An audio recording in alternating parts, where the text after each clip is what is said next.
Hello everyone, welcome back to my channel Meenu's kitchen and tips. ఈ వీడియోలో పెరుగు పైన పేరుకునే మీగడ నుంచి వెన్న నెయ్యి ఎలా ప్రిపేర్ చేయాలో చూద్దాము.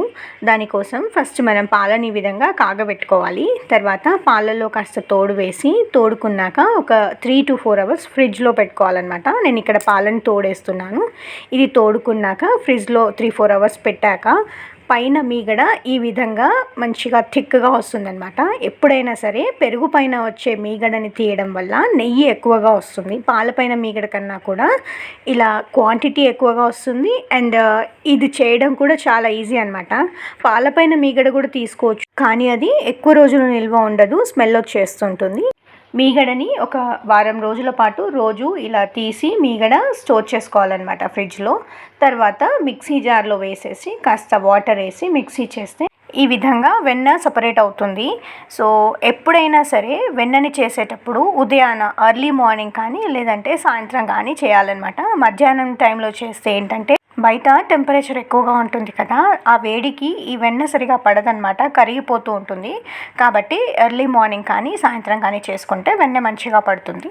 లేదు అని అంటే ఐస్ క్యూబ్స్ యాడ్ చేసి చేసుకోవచ్చు. ఐస్ క్యూబ్స్ వేయడం వల్ల ఆ టెంపరేచర్కి ఇది బ్యాలెన్స్ అవుతుంది. ఇక్కడ చూస్తున్నారు కదా, ఈ వెన్న 1 week పాటు స్టోర్ చేసిన మీగడలోంచి వచ్చిన వెన్న. అయితే దీన్ని కొద్దిగా స్మెల్ ఏమీ రాకుండా మనం ఇలా వాష్ చేసుకోవాలి. కాచే ముందు కానీ స్టోర్ చేసుకునే ముందు కానీ ఇలా ఒకసారి వాష్ చేసి స్టోర్ చేసుకున్నారు అని అంటే దీంట్లో ఏదైనా బ్యాడ్ స్మెల్, పుల్లటి వాసన అలా ఏమన్నా ఉన్నా కూడా రాకుండా ఉంటుంది. ఇక్కడ నేను వాటర్లో ఐస్ క్యూబ్స్ వేసి మరీ కడుగుతున్నాను. దానివల్ల వెన్న గట్టిగా ఉంటుందన్నమాట, ఆ వాటర్లో ఎక్కువ కరగకుండా ఉంటుంది. సో ఈ వెన్ననంతా కూడా నేను స్టోర్ చేసుకోవడం కోసమని అడుగున ఒక కవర్ వేసి ఒక ఎయిర్ టైట్ బాక్స్లో తీసుకుంటున్నాను. ఇప్పుడు ఇందులో తీసుకున్నాక మనం ఒక 3 to 4 hours ఫ్రిడ్జ్లో పెడితే వెన్న బాగా గట్టి పడుతుంది. మనకు బయట దొరికే బటర్ క్యూబ్స్ ఉంటాయి కదా, అదే విధంగా వస్తుంది. మీరు ఈ వీడియోలో చూడొచ్చు. మనం ఎప్పుడైనా సరే బటర్ని కానీ నెయ్యిని కానీ పన్నీర్ కానీ లేదంటే పెరుగు కానీ మనం తీసుకునే పాలతోనే చేసుకోవడం వల్ల చాలా తక్కువలో అయిపోతుంది. లేదంటే బయట కొనాలంటే చాలా కాస్ట్ పడుతుంది అండ్ ఫ్రెష్గా కూడా ఉండదు. అది నిల్వ ఉండడానికి దాంట్లో ప్రిజర్వేటివ్స్ కలుపుతారు. ఇక్కడ మీరు చూసుకున్నట్టయితే బటర్ సేమ్ బయట దొరికే విధంగానే వచ్చింది. దాన్ని మీరు దోశల్లో కానీ మీకు దేంట్లో కావాలంటే దాంట్లోకి వాడుకోవచ్చు.